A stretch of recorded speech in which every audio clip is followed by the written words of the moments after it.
Guys, I did a dumb thing. I made a mistake. I uploaded a video earlier today that featured what I thought was a functional combo between Fatality and Superwoman. However, I totally forgot that the convert wording on Superwoman's global ability doesn't trigger abilities that are looking for a specific bolt symbol on the die to trigger, which Fatality's is. I knew the global ability didn't physically rotate the die, but for some reason my brain just didn't connect one to the other about it not functioning. So in an effort to avoid spreading misinformation, I took that video down, edited the video, fiddled with the team a bit, and am now uploading a modified version of the combo, now with 50% more accuracy. So this is the Fatality Parallax Ring combo. Ugh, it just doesn't have the same ring to it.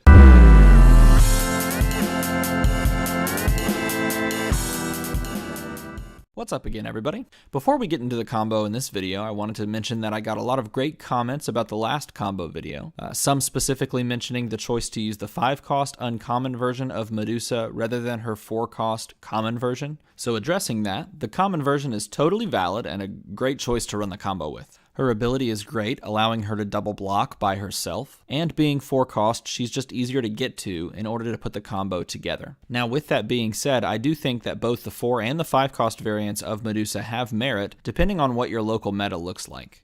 If you're playing against people who run really fast, aggressive teams that lack those control pieces, then a 4-cost is the way to go.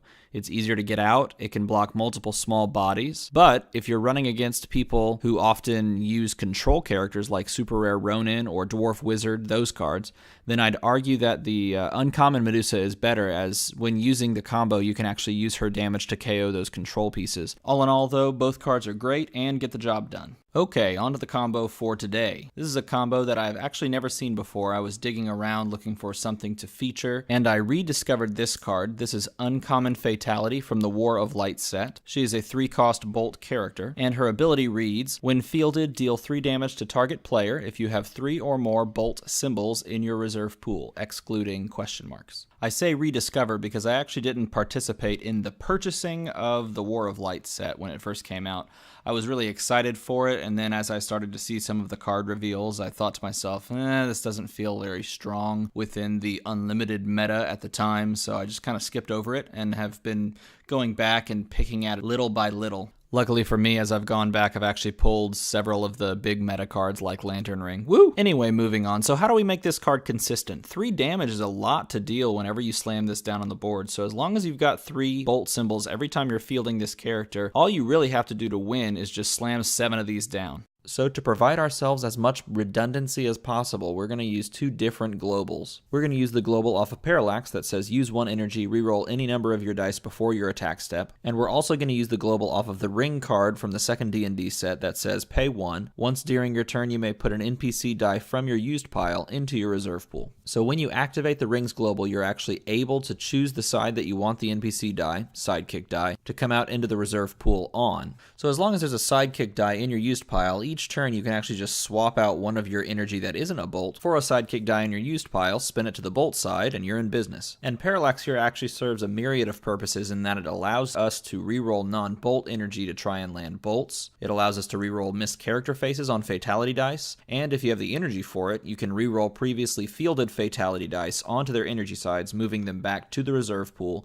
rerolling them onto a character face, and then refielding them, activating their effect again, of course if you still have 3 bolts, much like what has been done in the past with Green Goblin, Gobby Burn teams. Now there is some danger in running global heavy teams because it provides your opponent ammunition in the form of globals that they can use against you, but the benefit of the consistency that these cards provide is critical to the success of the combo, so I think their inclusion is extremely necessary. So now that we have those pieces hammered out, the next question becomes how do we cycle our fatality dice so that we can keep putting them down each turn and dealing that 3 damage with those bolts that we're fixing? And we can do that by using the Fabricate ability on this common Flesh Golem that I've included onto the team. I chose the Flesh Golem because it has a Fabricate 2/3 ability, meaning that you KO 2 characters that you control with a purchase cost equal to 3 or more to purchase this die for free. So in other words, after I've fielded 1 or more of my fatalities, I can actually just KO 1 of them along with a sidekick, or 2 of them together, which moves them to the prep area, allowing me to reroll those next turn. Plus, I get the added benefit of gaining 1 of those Flesh Golem dice. And I chose the common Flesh Golem because it has the ability to heal me, essentially, for 1 every time something's going to hit me. Next up, we have the usual cast of characters in Captain Cold's Cold Gun and Rip Hunter's Chalkboard. Cold Gun here is actually good for aggression, as you can use this if you see that your opponent's running super rare Ronin and knock him out, or just wipe his card text so that he has to block, basically removing that damage absorbing ability. Rip Hunter again is good because if we're going second, then we have the ability to pay 3 for Fatality and then pay 1 to rip her over, or really vice versa because you have to pay the 1 first. The last 2 slots on this team are where things get a little bit interesting, because up to this point we've only included things that are part of the combo or control/utility cards. So we certainly need more characters to purchase, and including something like an unblockable attacker would be really great, especially if they have decent attack stats and some sort of synergy with the team that we have going. So I included the rare Merlin, which is a 5-cost bolt character, so he has some synergy with Fatality, and we know we're going to buy Fatality obviously because that's the combo. He's a tad expensive at 5, but he's got a great ability that says he can only be blocked by crossover character dice, and unless your opponent is running Hal Jordan, they're most likely not going to have a crossover character die. So he essentially has an unblockable ability.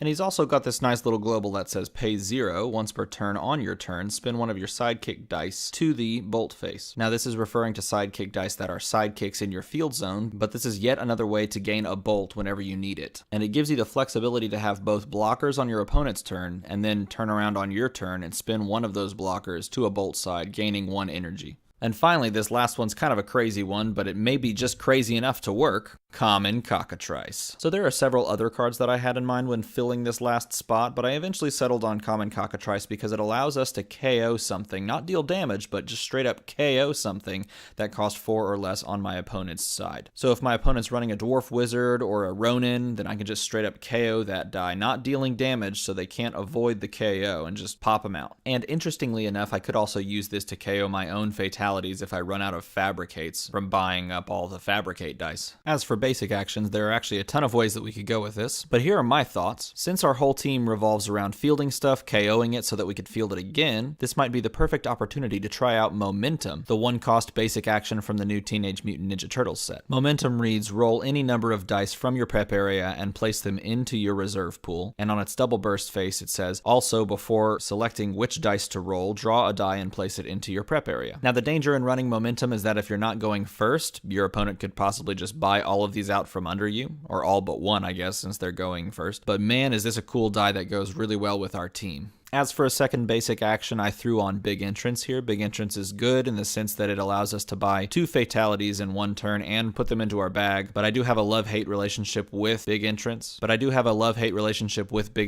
I do think only buying 1 of these dice is probably best, whereas more than 1 is really, really slow. So there you have it. Is this team going to shake up the meta and destroy these tier 1 decks? Probably not, but it certainly could provide a lot of fun. Throwing down fatalities, dealing 3 damage left and right, throwing a bunch of energy into your reserve pool, moving dice around. There's a lot of cool interactive things that can happen on this team. So feel free to iterate upon this team, make some changes, give it a couple of runs, and let me know what you think. If you have any other cool combos that you'd like for others to know about, pop those in the comments below and I'll see if I can put those together into a video. And as always, thanks for watching.